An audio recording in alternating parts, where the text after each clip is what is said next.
Bharatiya Janata party और कांग्रेस में यही अंतर है। भारतीय जनता पार्टी जो कहती है उसको करती है। कांग्रेस कहकर मुकरती है, इसलिए कांग्रेस की घोषणाओं पर ना देश के लोगों को भरोसा है, ना हरियाणा के लोगों को भरोसा है। वो क्यों नहीं है? क्योंकि उसका ताजा उदाहरण है हिमाचल, तेलंगाना और कर्नाटक। देखिए, ऐसा नहीं है। आप देखेंगे हर अंत्योदय परिवार को, जो 50 लाख परिवार हैं, उनको 500 रुपए में गैस का सिलेंडर हरियाणा सरकार ने देना शुरू कर दिया। वो वादा कर रहे हैं, हमने देना शुरू कर दिया। इसलिए इस संकल्प में आप देखेंगे,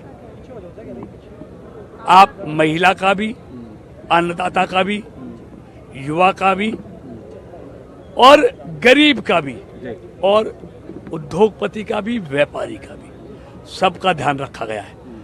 पिछड़े समाज का भी ध्यान रखा गया है, अनुसूचित जाति का भी ध्यान रखा गया है। सबके लिए संकल्प पत्र में हमने जो वादे किए हैं वो निश्चित तौर पर वो सिद्धि तक पहुंचेंगे। और भारतीय जनता पार्टी और कांग्रेस में यही अंतर है। भारतीय जनता पार्टी जो कहती है उसको करती है, कांग्रेस कहकर मुकरती है। इसलिए कांग्रेस की घोषणाओं पर ना देश के लोगों को भरोसा है, ना हरियाणा के लोगों को भरोसा है। और वो क्यों नहीं है? क्योंकि उसका ताजा उदाहरण है हिमाचल, तेलंगाना और कर्नाटक। इन्होंने 2022 में हिमाचल में वहां की महिलाओं से वादा किया प्रति महीने 1500 रुपए देंगे, 300 यूनिट तक बिजली फ्री देंगे।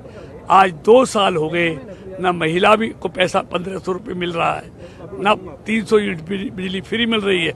हालत ये हो गई है कि सरकारी कर्मचारियों को देने के लिए पैसा नहीं है। इसलिए कांग्रेस ने, और देने की बात छोड़ो, इन तीनों प्रदेशों में 3 रुपए लीटर पेट्रोल पर और 3 रुपए लीटर डीजल पर, और ऐसे ही पंजाब में महंगा कर दिया गया है। देने की बजाय लोगों की जेबें ढीली कर दी हैं। जहां जहां इंडिया गठबंधन की सरकारें हैं वहां सबसे महंगा डीजल और पेट्रोल मिलता है, और जहां जहां बीजेपी की सरकारें हैं वहां सबसे सस्ता डीजल और पेट्रोल मिलता है। हरियाणा के लाल, देखिए, आप देखिए, हरियाणा खेलों की खान है, खिलाड़ियों की खान है।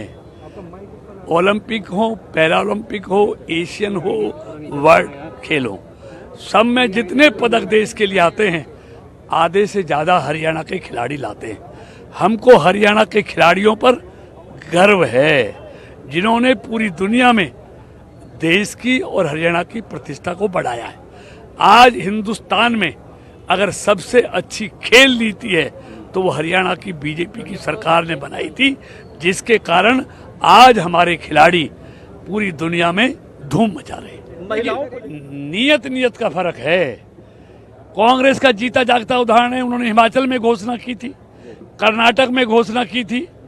जाके पूछिए, हिमाचल में एक भी बहन को 1500 रुपए नहीं मिल रहे। लेकिन बीजेपी ने जहां भी जो घोषणा की है उसको पूरा किया है। इसलिए कांग्रेस सिर्फ छलावा है, भ्रमित कर रही है, गुमराह कर रही है। वोट लेकर अपने वादे से मुकरने वाली पार्टी इस देश में कोई है तो वो कांग्रेस है। कांग्रेस का कौन सा वादा है जो आपको लगता है भ्रमित करने वाली है? ये सारे महिलाओं वाले भी, फ्री में बिजली देने वाला भी, 6000 वृद्धा पेंशन देने वाला भी। मैं पेंशन की बात करता हूँ, बुढ़ापा पेंशन की। 2004 में कांग्रेस की सरकार आई, बुजुर्गों को 300 रुपए पेंशन मिल रही थी। इन्होंने 10 साल में उसको 1000 किया, 700 रुपए बढ़ाया।